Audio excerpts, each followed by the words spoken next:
हाँ, नेक्स्ट है site for photosynthesis. तो फोटोसिंथेसिस के लिए साइट कहाँ होता है? तो ऑब्वियसली हम लोग जैसे ग्रीन प्लांट की जब बात करते हैं तो हम लोग ग्रीन लीव्स को कंसिडर करते हैं। तो फोटोसिंथेसिस कहाँ होता है? ग्रीन लीव्स में होता है।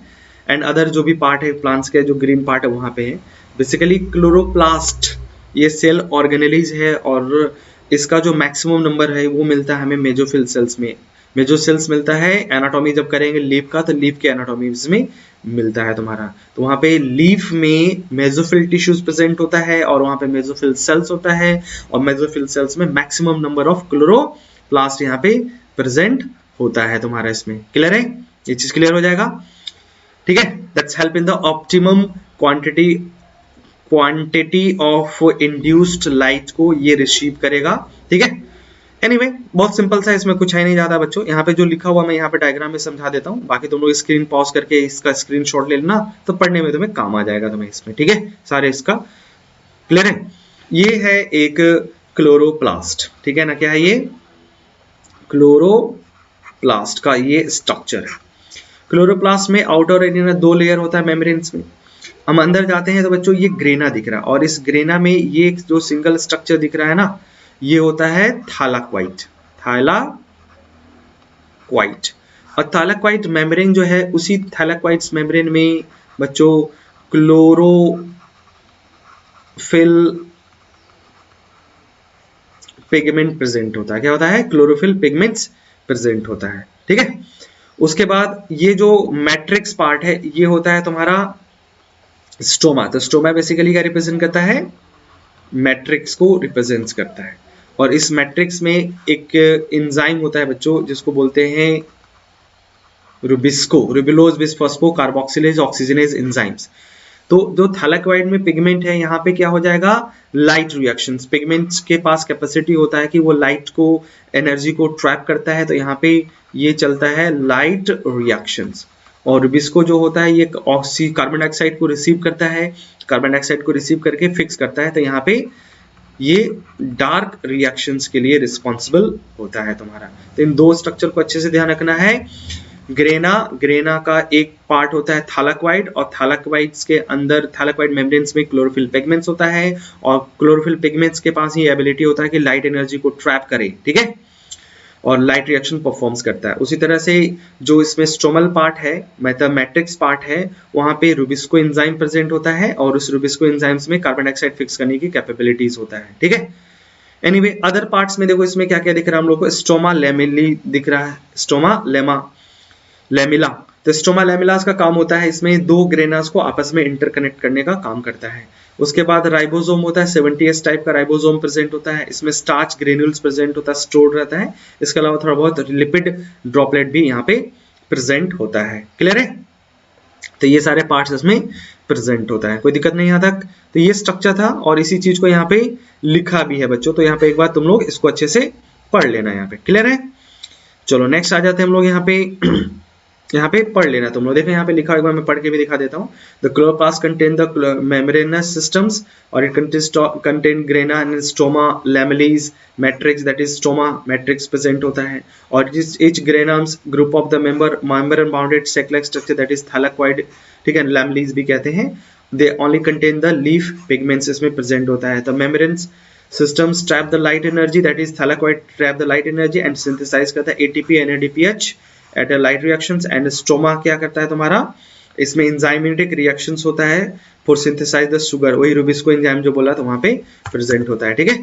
तो ये अल्टीमेटली क्या करेंगे? लाइट एनर्जी को ट्रैप करते हैं, उससे ATP और NADPH बनाते हैं, और ATP NADPH जो रिबुलोज है, कार्बन डाइऑक्साइड को जब फिक्स करता है तो उसमें जो एनर्जी चाहिए वो सप्लाई कर देगा, उससे क्या हो जाएगा? फिक्स हो जाता है, ठीक है, फूड का सिंथेसिस हो जाता है। नेक्स्ट आ जाता है पिगमेंट। अब यहाँ पे देखते हैं कि कौन कौन से पिगमेंट्स इन्वॉल्व हैं फोटोसिंथेसिस के लिए। यहाँ पे पिगमेंट्स कौन से इन्वॉल्व हैं उस पर अगर हम लोग थोड़ा सा गौर करें, एक सेकंड रुक जाओ, थोड़ा आगे पीछे हो जा रहा। तो पिगमेंट में यहाँ पे हम लोगों को मिलता है दो तरह के मेन पिगमेंट्स है तुम्हारा यहाँ पे, एक तो क्लोरोफिल है, एक केराटिनोइड्स होता है तुम्हारा। तो pigment are the substances that have the ability to absorb the light at a specific wavelength, specific wavelength के लाइट को एब्जॉर्ब करते हैं। और क्रोमेटोग्राफी जब करेंगे ना, तो that show the following type of the leaf pigments. कौन कौन से? तो यहाँ पे क्लोरोफिल एक हो गया और दूसरा हो गया केराटिनॉइड्स। क्लोरोफिल बच्चों 5 तरह का होता है, chlorophyll A, chlorophyll B, chlorophyll C, chlorophyll D और फियोफाइटिन्स, ठीक है। जिसमें से क्लोरोफिल ए जो होता है ये ब्राइट और ब्लू ग्रीन कलर का होता है। उसके बाद जो क्लोरोफिल बी होता है ये येलो कलर का होता है, ठीक है। और क्लोरोफिल ए को हम लोग बोलते हैं यूनिवर्सल पिगमेंट्स। क्लोरोफिल ए क्या है? दैट्स अ यूनिवर्सल पिगमेंट्स होता है तुम्हारा। तो यूनिवर्सल पिगमेंट्स क्यों कहते हैं? पिगमेंट क्यों कहते हैं? क्योंकि इस अर्थ पे जितने भी ऑर्गेनिज्म है जो फोटोसिंथेसिस परफॉर्म्स करते हैं उन सब के पास क्लोरोफिल ए प्रेजेंट होता है, ठीक है। इसलिए यूनिवर्सल पिगमेंट्स कहते हैं। दूसरा पिगमेंट सिस्टम क्या था?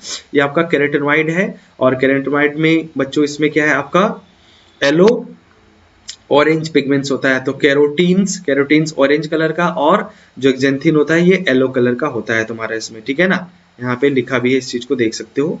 एक्जेंथोफिल येलो कलर का होता है और कैरोटेनॉइड्स होता है yellow to yellow orange colour का होता है, yellow to yellow orange colour का होता है। तो ये डिफरेंट टाइप्स के पिगमेंट्स हैं जो इसी क्लोरोफिल पिगमेंट्स के कैटेगरीज में आते हैं और ये सब आपका थैलेकॉइड मेम्ब्रेन के साथ एसोसिएटेड होते हैं तुम्हारा, ठीक है।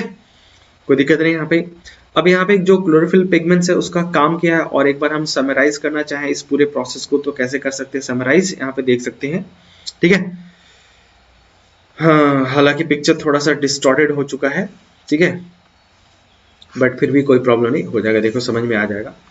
ये function associated with the accessory pigments. The accessory pigments क्या करता है? They absorb the light at the different wavelength and transfer to the energy to the chlorophyll A. मतलब अगर जो इसमें एसेसरी पिगमेंट्स में क्लोरोफिल ए को छोड़ के बाकी जितने पिगमेंट्स हैं वो सबको हम लोग एसेसरी पिगमेंट्स कहते हैं, ठीक है ना।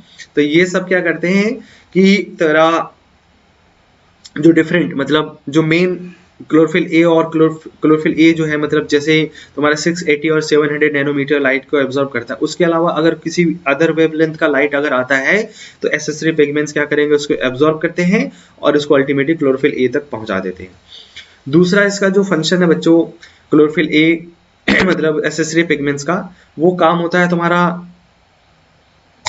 क्लोरोफिल ए को प्रोटेक्ट करना, क्लोरोफिल ए को प्रोटेक्ट करना फ्रॉम द फोटो ऑक्सीडेशंस। मतलब अगर मान लो जैसे ज्यादा वेवलेंथ का या रेडिएशंस का लाइट अगर आ रहा है तो उससे क्या होता है क्लोरोफिल ए डिस्ट्रॉय हो सकता है। तो ये बाकी पिगमेंट्स क्या करते हैं? इसको प्रोटेक्ट करते हैं, इसलिए इसको बोलते हैं एसेसरी पिगमेंट को सिल्ड पिगमेंट भी कहा जाता है। क्या बोलते हैं इसको हम लोग? सिल्ड पिगमेंट्स भी कहते हैं, ठीक है। अब देखो अल्टीमेटली जो फोटोसिंथेसिस में होता क्या है, तो ये जो डायग्राम दिख रहा है ये है एक क्लोरोप्लास्ट का स्ट्रक्चर है, ठीक है। ये क्या है? क्लोरोप्लास्ट का स्ट्रक्चर है यहाँ पे, ठीक है। ये रहा क्लोरोप्लास्ट का इस रेड कलर्स के अंदर जो भी है वो क्लोरोप्लास्ट। अब यहाँ पे क्या होता है? ये आया लाइट, ठीक है, लाइट से यहाँ पे ये हमें दिख रहा है थैलेकॉइड और ये दूसरा थैलेकॉइड, ये तीसरा थैलेकॉइड, ये ग्रेना बनाया। ये क्या करता है? लाइट एनर्जी को ट्रैप करता है, वाटर मॉलिक्यूल्स को ब्रेक डाउन करेगा और ऑक्सीजन रिलीज करेगा, और इसमें साथ साथ NADP प्लस से और NADP से ATP और NADPH बना देते हैं। और इन्हीं एनर्जी को यूज करके यहाँ पे क्या होता है? इसी को यूज करके यहाँ पे क्या होता है? कैल्विन साइकिल चलता है। ये कार्बन डाइऑक्साइड आ रहा है और इससे कार्बन डाइऑक्साइड शुगर के फॉर्म में फिक्स हो जाता है तुम्हारा, ठीक है। और ये साइकिल इसी तरह से क्या होता है? चलता रहता है और फोटोसिंथेसिस चलेगा। तो फोटोसिंथेसिस में 2 फेज है, जिसमें देखो ये लाइट को ट्रैप किया जाता है और ऑक्सीजन रिलीज किया जाता है। यहाँ पे ऑक्सीजन लिखा हो तो इसको बोलते हैं लाइट रिएक्शन, मतलब ये पोर्शन लाइट रिएक्शन, और इधर वाला जो पार्ट है डार्क रिएक्शन है, जिसमें कार्बन डाइऑक्साइड को अल्टीमेटली फिक्स किया जाता है, ठीक है। अब यहाँ पिगमेंट से रिलेटेड कुछ एक्सपेरिमेंट्स है और कुछ ग्राफ्स है जिनको हमें देखना है। तो पहला यहाँ पे है, नेक्स्ट देखते हैं एब्जॉर्प्शन स्पेक्ट्रम्स। तो एब्जॉर्प्शन स्पेक्ट्रम्स क्या शो करता है कि जो सनलाइट है उसमें डिफरेंट वेवलेंथ के जो लाइट हैं उनमें से क्लोरोफिल ए, क्लोरोफिल बी और कैरोटेनॉइड्स किस वेवलेंथ के लाइट को एब्जॉर्ब करता है। तो इस ग्राफ में देखें तो बच्चों यहाँ पे इस साइड में हम लोगों ने absorptions of the light by the chloroplast pigments देख रहे हैं और इस साइड में हम लोगों ने ले रखा है वेवलेंथ। तो ये 40, 400, 500, 600, 700 नैनोमीटर्स के लाइट्स को हम यहाँ पे मतलब देखेंगे। तो इसमें हम लोगों ने देखा बच्चों कि ये जो क्लोरोफिल ए पिगमेंट है, ये क्लोरोफिल ए पिगमेंट्स ये 400 के नियर अबाउट क्या करता है, मैक्सिमम शो कर रहा है। और दूसरा एक और मैक्सिमम, 2 बार मैक्सिमम आ रहा है, एक मैक्सिमम कहाँ है 6 to 700 के रेंज के अंदर है, ठीक है। उसी तरीके से अगर हम क्लोरोफिल बी को देखते हैं तो इसका भी 400 to 500 के बीच में एक रेंज आ रहा है मैक्सिमम, और इसका एक और मैक्सिमम है कहाँ पे, तो 6 to 700 के बीच में। तो ये जो 400 to 500 नैनोमीटर वेवलेंथ का जो रेंज होता है इसको हम लोग ब्लू रेंज कहते हैं, और जो 600 to 700 है ये इसको हम लोग बोलते हैं रेड वेवलेंथ रेंज कहते हैं तुम्हारा। दैट मीन्स यहाँ पे क्लोरोफिल ए क्लोरोफिल बी दोनों के दोनों क्या कर रहे हैं, मैक्सिमम एब्जॉर्प्शंस आपका रेड एंड ब्लू लाइट में शो कर रहे हैं, ब्लू एंड लाइट वेवलेंथ के लाइट में शो कर रहे हैं, ठीक है। और अगर हम केराटिनॉइड्स को अगर देखते हैं तो केराटिनॉइड का दोनों जो मैक्सिमम है बच्चों वो आपका 400 to 500 नैनोमीटर्स के बीच में आता है, ठीक है। तो यहाँ पे हम लोगों ने एब्जॉर्प्शन स्पेक्ट्रम्स को ऑब्जर्व किया। नेक्स्ट इसी तरीके से हम क्या कर सकते हैं, हम देख सकते हैं एक्शन स्पेक्ट्रम्स को देख सकते हैं, ठीक है। एक्शन स्पेक्ट्रम्स को देखा जा सकता है तुम्हारा इसमें, ठीक है। तो एक्शन स्पेक्ट्रम्स ये क्या शो करता है, तो यहाँ पे हम लोग देखते हैं रेट ऑफ फोटोसिंथेसिस जो है इस वाले ग्राफ पे, और यहाँ पे वेवलेंथ है। तो वेवलेंथ ये वाला यहाँ पे बच्चों 400, ये आपका 500, ये आपका 600, और ये वाला जो है ये 700 वाला रेंज है। तो यहाँ पे भी हम लोगों ने देखा कि जो ब्लू रेंज है उसमें फोटोसिंथेसिस मैक्सिमम है, और जो रेड रेंज है उसमें भी फोटोसिंथेसिस मैक्सिमम है। दैट मीन्स यहाँ पे हम लोग कंक्लूड क्या कर सकते हैं, कंक्लूड यहाँ पे हम लोग ये कर सकते हैं कि आपका जो एक्शन स्पेक्ट्रम है वो आपका जहाँ पे मैक्सिमम एब्जॉर्प्शन हो रहा था उसी जगह पे मैक्सिमम भी है, ठीक है ना। तो दैट मीन्स यहाँ पे दोनों ग्राफ को अगर हम मर्ज करते हैं एब्जॉर्प्शन स्पेक्ट्रम और एक्शन स्पेक्ट्रम्स को, तो यहाँ पे क्लियरली हमें पता चल जाता है कि जो आपका मैक्सिमम फोटोसिंथेसिस है वो उसी पॉइंट पे है जहाँ पे मैक्सिमम आपका एब्जॉर्प्शन है वेवलेंथ का, ठीक है। तो ये पॉइंट्स यहाँ पे लिखा भी है बच्चों कि एब्जॉर्प्शन स्पेक्ट्रम्स ऑफ द, ठीक है, absorption spectrums of the and action spectrums coincide closely, showing that the photosynthesis is maximum at blue and red regions of the spectrums। Clear है। तो इस दो ग्राफ से हमें अल्टीमेटली यही कंक्लूड करते हैं तुम्हारा इसमें, ठीक है। नेक्स्ट इसके बाद नेक्स्ट यहाँ पे बच्चों फोटोसिंथेसिस के लिए जो पिगमेंट था उस पिगमेंट्स का जो ग्रुप बनता है उसको हम बोलते हैं फोटो सिस्टम या पिगमेंट सिस्टम, फोटो सिस्टम या पिगमेंट सिस्टम, इसी को हम लोग शॉर्टकट में पीएस बोलेंगे। तो फोटो पिगमेंट सिस्टम जो है या फोटो सिस्टम या पिगमेंट सिस्टम है ये एक क्लस्टर्स है डिफरेंट टाइप ऑफ पिगमेंट्स का, ठीक है। क्लस्टर जो थैलाकोइड्स मेम्ब्रेन्स में प्रेजेंट होता है। तो पिगमेंट ऑर्गेनाइज्ड होता है दो तरीके से ऑर्गेनाइज होता है, एक को बोलते हैं PS1 फोटो सिस्टम 1 और दूसरे को बोलते हैं फोटो सिस्टम 2 PS2 बोला जाता है, ठीक है ना।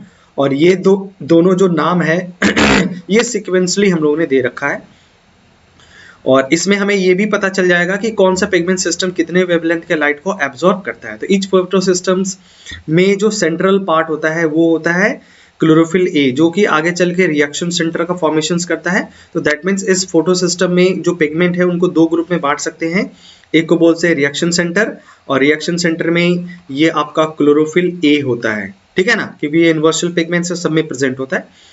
और बाकी के जितने पिगमेंट्स हैं उनको हम लोग बोलते हैं एसेसरी पिगमेंट्स। क्या बोलते हैं? Accessory pigment. और एसेसरी पिगमेंट्स का फंक्शन हम लोगों ने देखा था कि ये क्लोरोफिल ए को बीटा ऑक्सीडेशन से बचाता था, ठीक है। और अगर मान लो अदर रेंज ऑफ वेवलेंथ अगर आता है तो उसको ये एब्जॉर्ब करके अल्टीमेटली क्लोरोफिल ए तक पास कर देगा। तो all pigments except chlorophyll a form the light harvesting system, मतलब यहाँ पे जो एसेसरी पिगमेंट्स हैं उन सबको हम लोग एक साथ क्या कह सकते हैं? लाइट हार्वेस्टिंग कॉम्प्लेक्स कहते हैं, ठीक है ना। लाइट हार्वेस्टिंग कॉम्प्लेक्स कह सकते हैं इसमें, ठीक है ना। LHC और एंटीना भी कहते हैं। एंटीना इसलिए कह रहे हैं बच्चों यहाँ पे क्योंकि ये लाइट को क्या कर रहा है? रिसीव कर रहा है तुम्हारा, इसमें लाइट को रिसीव करता है, रिसीव करके इसको अल्टीमेटली कहाँ पहुंचाएगा?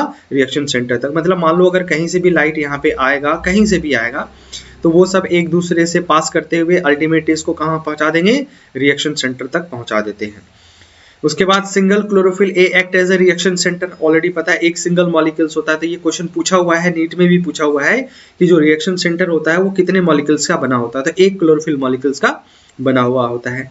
नेक्स्ट पॉइंट इसमें PS1 जो है ये आपका 700 नैनोमीटर के लाइट को एब्जॉर्ब करता है, तो इसको हम लोग P700 भी कहते हैं। उसी तरह से PS2 जो है, फोटोसिस्टम 2 जो है, ये आपका 680 नैनोमीटर के लाइट को एब्जॉर्ब करता है, इसलिए हम उसको P680 भी हम लोग कहते हैं। क्या इसका इंपॉर्टेंस क्या है बच्चों, जब हम आगे पढ़ेंगे फोटो मतलब यहाँ पे मैकेनिज्म पढ़ेंगे लाइट रिएक्शंस का, तो वहां पे ये सब चीजें क्लियर होगा। ठीक है।